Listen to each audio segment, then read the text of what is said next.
जी अस्सलाम वालेकुम, मैं हूँ खुर्रम आज़ाद और आप देख रहे हैं खुर्रम आज़ाद चैनल और खुर्रम आज़ाद पेज।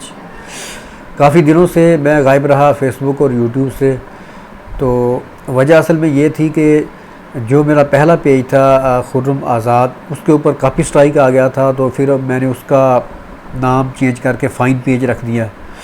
तो अब जो फ़ाइन पेज है उसके ऊपर मैं अपना कंटेंट नहीं डालता, बल्कि उसके ऊपर सिर्फ वीडियो ही शेयर करता हूँ। जो अच्छी अच्छी वीडियोस होती हैं पॉलिटिकल, सोशल, इकोनॉमिक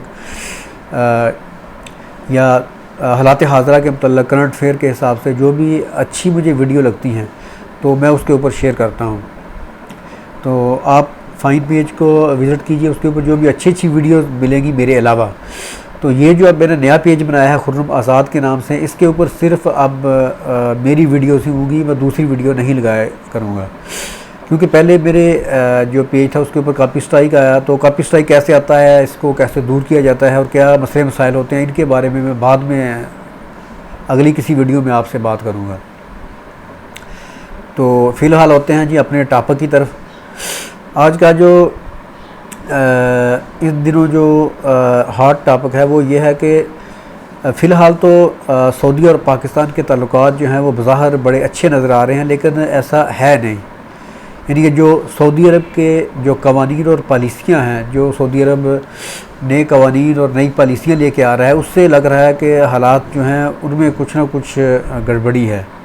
बिल्कुल हालात जो हैं वो पहले की तरह नहीं हैं, जिस तरह के दो गहरे दोस्तों के होते हैं।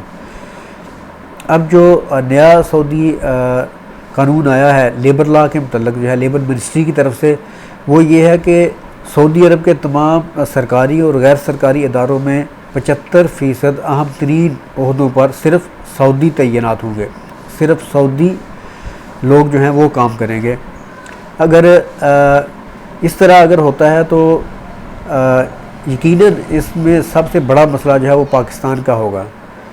पाकिस्तान के साथ बाकी जो काम करने वाले हैं इंडिया, बांग्लादेश, श्रीलंका और दूसरे मुल्क हैं उनका भी होगा, लेकिन सबसे ज़्यादा पाकिस्तान का इसलिए होगा कि पाकिस्तान इस वक्त जो है वो चाइना जो ब्लॉक है उसमें शामिल हो गया है और सऊदी अरब नहीं चाहता कि पाकिस्तान जो है वो चाइना ब्लॉक में शामिल हो और सी पैक का पाकिस्तान जो है वो हिस्सा बने। क्योंकि पाकिस्तानी तकरीबन 27 लाख के लगभग जो हैं वो सऊदी अरब में काम करते हैं और सालों से रह रहे हैं। कईयों की तो दूसरी तीसरी नस्ल है वो काम कर रहे हैं। लेकिन अगर ये कानून अगर मंजूर हो जाता है, अगर ये कानून जो है वो अपनी पूरी शक्ल में लागू हो जाता है, तो इसका सबसे बड़ा लाभ जो है वो पाकिस्तानियों को होगा कि कितने का हमें ज़र मुआवजा आता है, पाकिस्तान को फ़ायदा होता है। तो वो सारा यानी कि पाकिस्तान को तो एक लॉस होगा ज़र मुआवजा का, लेकिन बाकी जो है वो ख़ानदानों का भी मसला बनेगा और पाकिस्तानियों को पाकिस्तान में आके ही कोई ना कोई अपना काम करना पड़ेगा। तो पहले जो है अगर थोड़ा सा हम सऊदी और पाकिस्तान के तल्लुकात पर नज़र डालें तो पता चलता है कि जो मेन जो यानी कि इनमें जो बात नज़र आती है वो ये है कि सऊदी अरब जो है वो जब भी पाकिस्तान के कभी किसी माली ज़रूरत पड़ती है पाकिस्तान की माली इमदाद करता रहा है, जबकि पाकिस्तान जो है कोई भी दिफाई तावन हो कोई भी दिफाई तावन हो या दिफाई ज़रूरत हो वो पाकिस्तान सऊदी अरब की पूरी करता रहा है। इस वक्त भी पाकिस्तान के कमांडोज़ और पाकिस्तान के नौजवान जो है वो सऊदी अरब में अपनी खिदमात सर अंजाम दे रहे हैं। हरमैन मुक़द्दसैन की हिफाजत का मसला हो, यानी हरमैन मुक़द्दसैन की हिफाजत करनी हो या शाही महल्लात की सिक्योरिटी का मसला हो या सऊदी अरब की सरहदों का हिफाजत करनी हो, तो वो वहाँ सबसे आगे जो है वो पाकिस्तानी फ़ौजी नौजवान ही होते हैं। तो बाकी इसके अलावा जो है वो सऊदी अरब जो है वो ट्रेनिंग भी लेता है पाकिस्तान के अहम इदारे PMA काकूल और हमारे जो स्टाफ कॉलेज कोटा है वहाँ से, जिस तरह दूसरे मुल्क लेते हैं, सऊदी नौजवान अफसरान भी वहाँ से ट्रेनिंग लेते हैं। तो पाकिस्तान वहाँ जाके भी ट्रेनिंग लेता है, जिस तरह पाकिस्तान के साबका chief of army staff general Rahid Sharif जो हैं वो जो सऊदी अरब ने एक मुतहदा फ़ौज बनाई थी उसके सरबराह हैं।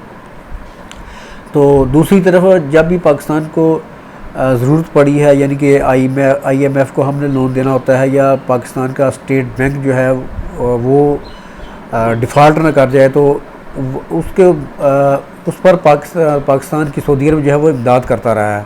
जैसे कि $3 अरब दिया था और हमें उधार तेल दिया था, तो अब सऊदी अरब ने हमें उधार तेल जो है वो भी बंद कर दिया है। बाकी जो $3 अरब हैं उसमें उनमें से $1 अरब जो है वो वापस मंगवा लिया है कि कोरोना की वजह से हमारा कारोबार ठप हो गया है और ऐसा मसला रहा है और सारा माशी मसाइल हैं और इस तरह के। लेकिन असल बात यह है कि $1 अरब सऊदी अरब के लिए कोई इतनी बड़ी बात नहीं है। ये यानी कि कोरोना का बहाना करके ही वो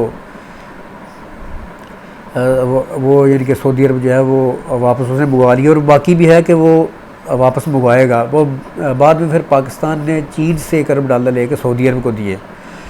तो इस वक्त जो मेन जो हेडलाइंस लगा रही हैं बड़ी बड़ी अखबारात जो हैं दुनिया के, वो यही बात खुल के अब सामने आ रही है कि सऊदी अरब जो है वो नहीं चाहता कि पाकिस्तान जो है वो चाइना ब्लॉक में शामिल हो, पाकिस्तान CPEC का हिस्सा बने और पाकिस्तान जो है वो ईरान से तल्लुकात गहरे करे या पाकिस्तान के टर्की से तल्लुकात गहरे हों, क्योंकि वो चाहता है कि इस तरह टर्की जो है वो खिलाफ दुश्मनी की तरफ जा रहा है, या पाकिस्तान जो है वो मलेशिया से बहुत ज़्यादा अपने तल्लुकात रखे।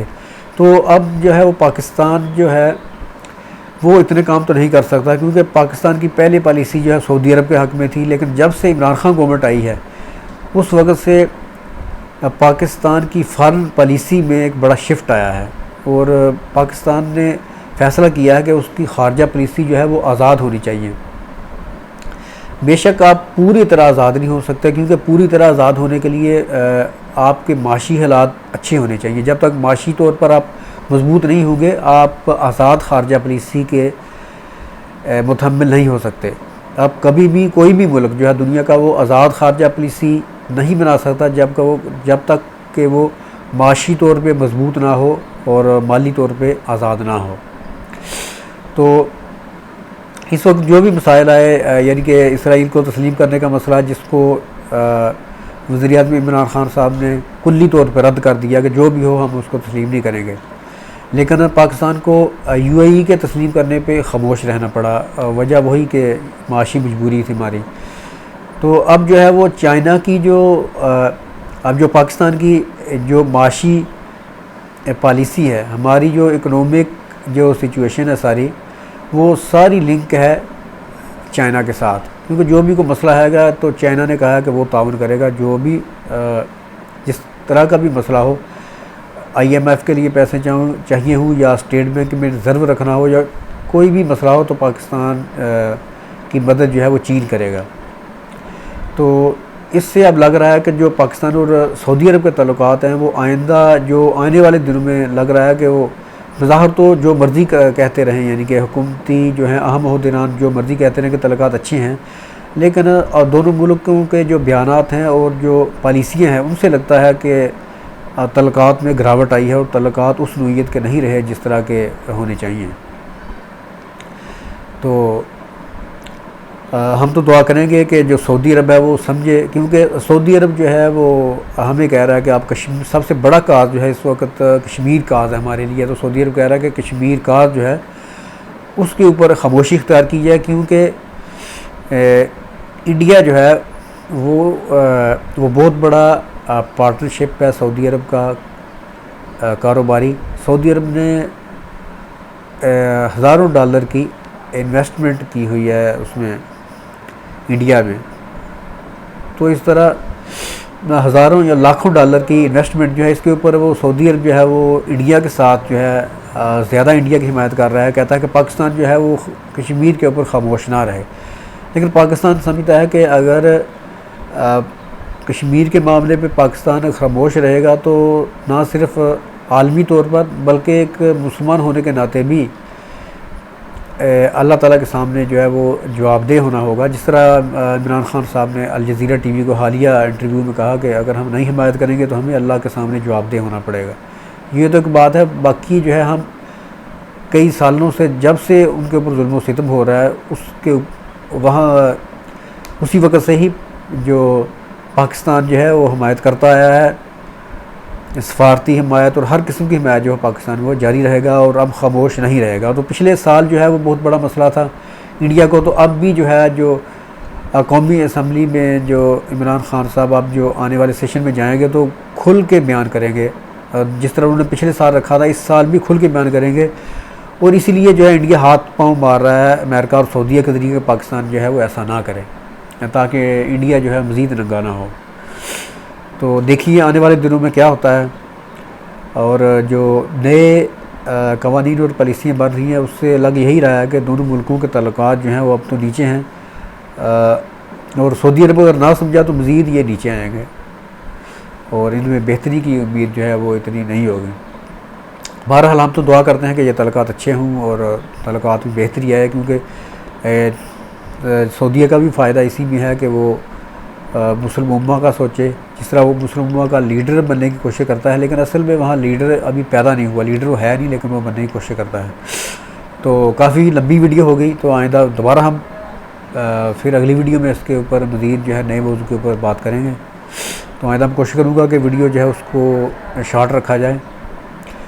तो बाकी अपनी आप भी अपनी कोई भी राय हो, कोई भी बात हो, कमेंट कीजिए, लाइक कीजिए, शेयर कीजिए और अपना ख्याल रखिए और हमारे चैनल का भी ख्याल रखिए। तो ओके जी, आइंदा फिर किसी अगली आइंदा आने वाली नई वीडियो में नए मौजू के साथ मिलेंगे। ओके जी, रब रखा।